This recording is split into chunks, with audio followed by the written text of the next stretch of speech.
Towson on Thursday night. Luke Jones joins us now. It's and I said this to a couple of players on the way out the door. I think I said it to Austin Howard and Brandon Williams. That often you get in the car and come to work and think you're going to win 40-0, right? I mean, this is as weird as probably losing 44-0 at one point to Jacksonville over Wembley. A lot of things conspired to make that happen, but above and beyond all of this is the backdrop of Joe Flacco and the hit on him, Luke. Yeah, it definitely puts a damper on what would otherwise be a terrific win. I mean, we're not talking about a torn ACL here.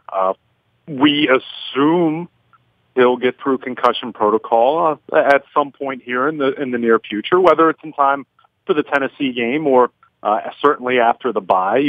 It doesn't have a history of concussions, but just to see that happen, I mean, just such a vicious shot from Kiko Alonso penalized. I mean, I think the general consensus was completely dirty. I know a few people here and there have been defending it, and I understand the game moves at a very quick pace, and it's easy to slow it down and look at it in slow motion and freeze frame it. But that's the quarterback. Everybody in the stadium knew that was the quarterback. You don't do that, Well, right? See, it's not even so much that. It's the idea of I've seen slides where a quarterback will still get hit, but when you're talking about just such a vicious blow to the head with the shoulder, I mean, that was, you're telling me he couldn't peel off a little bit. And we've seen this before where a guy will try to slow down and he'll kind of go into the player back first, clearly indicating that, hey, I'm going to hit you, but I'm not trying to hurt you right here.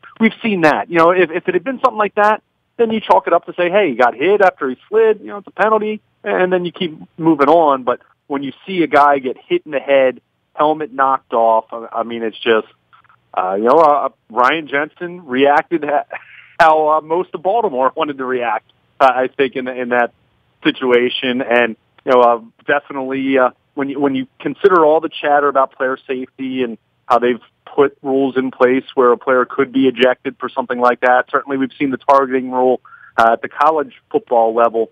It's certainly one that looked like, if you're not going to kick a guy out in that spot, when are you going to kick someone out? I'll ask that much anyway. But, the good news for the Ravens, as much as you don't want the mechanism of Joe Flacco being concussed, really got the sense that it galvanized this team. And look, the Ravens were on their way to a victory before that happened, but they played with an extra chip on their shoulder. I mean, this one, not so much the final score because it was a 40-0 blowout, but this one had the feel of an old school Ravens Steelers kind of game where, it was just a really one of those ugly, chippy, one of those games where the sides didn't like each other, and Miami certainly losing their head quite a bit. He is Luke Jones. He's available. Baltimore Luke on Twitter, Luke at WNST.net. Of course, we'll be tweeting all about the World Series this weekend as the action moves to Houston now. But on to the football game and on to the team. I mean, let's start on the offensive side. Run the ball, run it well, get the offensive line going. All of that existed, in addition to the big play where Flacco found Macklin in the back of the corner of the end zone. Yeah, I mean, this was kind of the formula that you've been looking for from the Ravens. I mean, they didn't do a ton in the passing game, and clearly Joe Flacco leaving the game had a lot to do with that, but they were able to run the ball very effectively. They got the explosive play with Flacco hitting Macklin for the touchdown, easily Joe's best pass of the year. I mean, that was a thing of beauty. We just haven't seen very many of those here in 2017, and they used the running game. Now, it certainly helped that they had a lead, and certainly in the second half they could get into that mode, much like they did in Cincinnati week one, where they didn't really have to do a whole lot. But this was an encouraging performance for the offense. And certainly you're hoping that Ryan Mallett isn't going to have to be under center against Tennessee. You would hope Flacco gets through the concussion protocol and is back on the field. But you definitely saw a more functional offense right off the bat, having Jeremy Macklin back in the fold after a 2-game absence. Yes, they didn't have Mike Wallace. It was disappointing to see Brashad Perriman again be a complete non-factor, but Alex Collins, what a story he's been. This is a guy who 2 months ago wasn't even on this roster, and he's going over the century mark, averaging 6 yards a carry, leading the NFL in that regard. And we're seeing Ravens have more and more trust in him. Certainly, the ball security has been a concern for him, even going back to when he was in Seattle. But, he had the 2 fumbles early. Since then, he's been pretty secure with the football. And certainly that needs to continue. But, at this point, considering the limitations that this passing game has had, even when they've been at their best, it hasn't been great. That's where you're just at a point where Alex Collins kind of feels like, I say, some of their good running backs in the past where you just wanted to feed them the ball. They haven't had this since, Justin Forsett, I suppose, in 2014. Yeah, Forsett had this vision about him, was a different kind of back. This guy's bigger than that, but more than that, this guy runs hard, right? And I guess as a fan, the first time I saw him grab the ball, whenever it was 8-10 weeks ago, when in the summer and getting into the season, he was noticeable, right? He really did jump out at you, even when Wes was getting carries. And I think Buck's come on, and I know John was very complimentary of Buck Allen after the game, who I like, and I know everybody around Buck likes Buck, and has been sort of waiting for him to get the ball and be able to. But both of these guys have had fumbling problems. But boy, Collins just has a different sort of speed and toughness and a nice vision about him as well. Yeah, and look, Terrence West and Buck Allen, they're NFL running backs. They've certainly had their moments. They're kind of just guys, though. They're not anything special. But even look at the breakdown Thursday night. Buck Allen, 3.2 yards per carry. He's been a guy that's kind of been under that 4 yards per carry, which is kind of what you look at to be average. Alex Collins is he runs with it. He's got a different gear. He runs angry. He runs with a purpose. He's aggressive. He really has good feet, and he rarely is brought down at the first contact. How many times does this guy make someone miss, or how many times does he run out of the tackle? It's been very impressive to see that. So, I don't know how much of it's real, how much of it is teams start figuring him out. I don't expect him to continue to average 6 yards a carry, but the way he looks, this guy looks like can be the real deal as far as being an above-average contributor in the backfield so far. He's been that good, and certainly he's fit well with what Greg Roman has brought to this team from a blocking scheme standpoint. Alex Collins has been a godsend. Very, very little has gone right about this offense. I think we all would agree with that. That's stating the obvious. He has been quite a find for the Ravens, picking him up off the trash heap at the end of the preseason, spent a week on the practice squad, and then before you know it, a few weeks later, he's their starting running back. It's a pretty impressive story. Luke, the Flacco story, in a vacuum, before he got injured, before the forearm sort of shivered to his skull, that apparently needed stitches in his ear, according to Harbaugh after the game, Flacco was having a nice game. And Flacco, part of that run, right, he was running right toward me in the end zone, down on the band side, where the players come out, and he took off running, and he had some, speed about him. He had some getty-up about him, and a gait about him and a sense of full speed that I don't think we've seen out of Joe this year. I don't know that we saw anything like that last year with the knee brace on. And remember, he came out and had that knee brace fiasco where he limped off the field and had to get it reset. That was the last time we saw that, was probably 3-4 years ago. And then he gets the shiver, and so much of the heat on him, so much of the heat on Harbaugh this week. Bench the quarterback, fire the coach, all of that stuff. But, for the period of time he was in the game, he flashed a nice game. And, now it's been taken away. We don't know what concussion protocol is going to mean, but he put the ball on the money.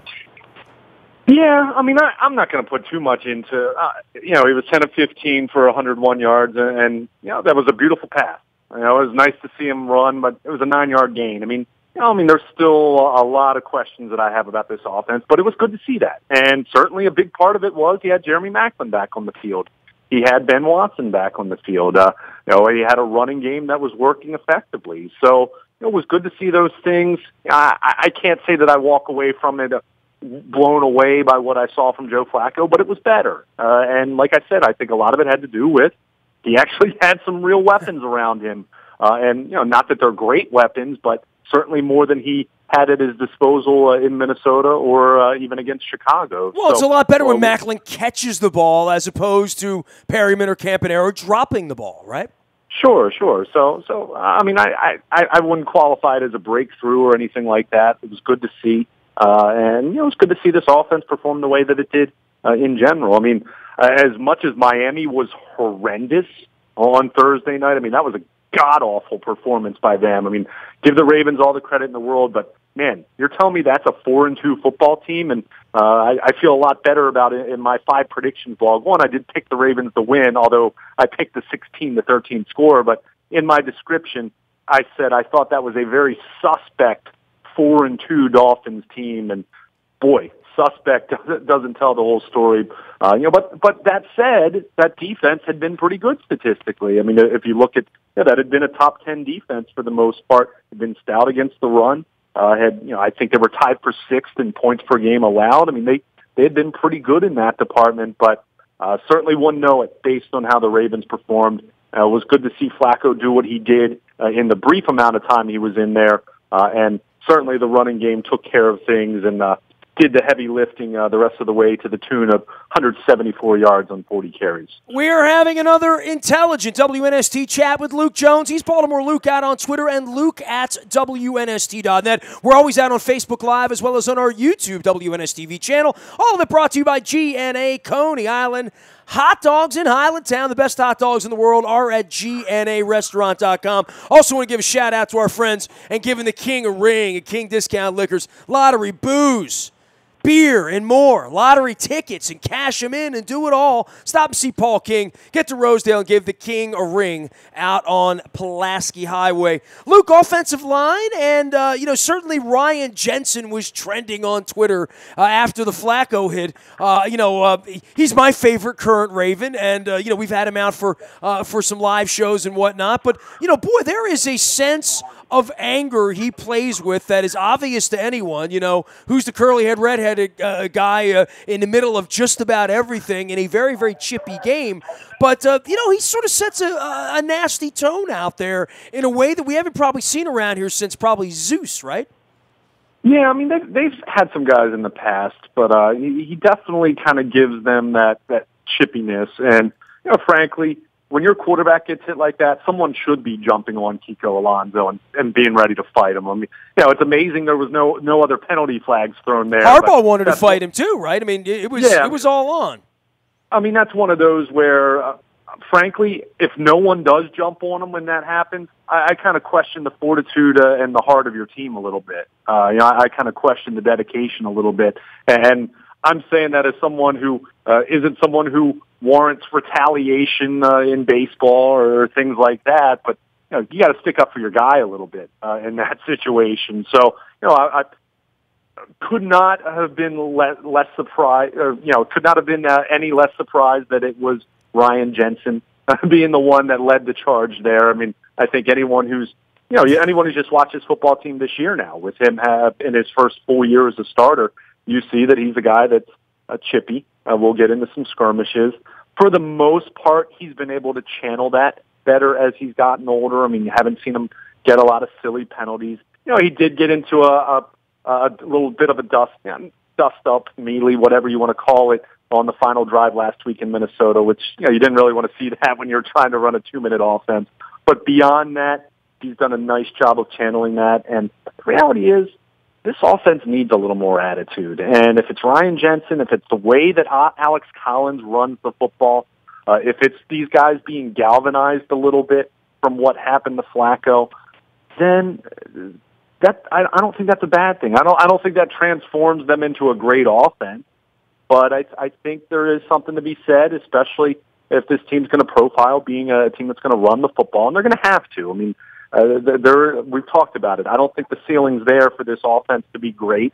I don't think it's there for it to be all that good, but the one thing that they've been able to do pretty consistently this year is run the football, and you need to have a little bit of attitude to do that. You don't typically think of a team that is run first as being a finesse kind of an offense. You need to have some big uglies in the trenches. Ryan Jensen certainly fits that profile, and he kind of, he very clearly set the tone in response to what Kiko Alonso did there to say, hey, that's not going to be allowed.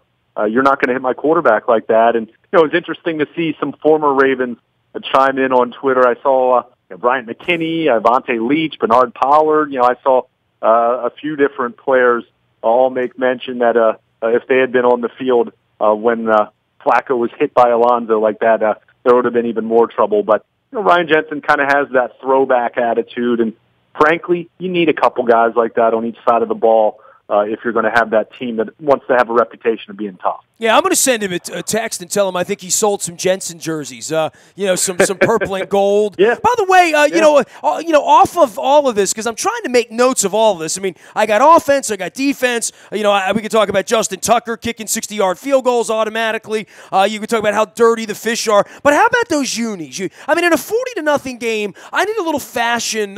We'll take a break from football talk here to talk about fashion. Luke, what say you about all purple? Because I know you have some thoughts on this.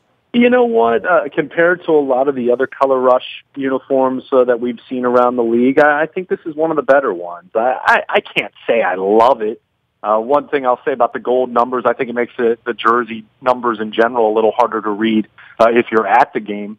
But that said, I think it's a pretty sharp look. I kind of like the purple pants. I'd actually like to see what those pants look like with their road white jerseys, just to see what it looks like. But, as far as a color rush uniform, most of them are god-awful. Most of them At least we don't look like a bunch of bananas or like a bottle of relish or ketchup running around out there, right?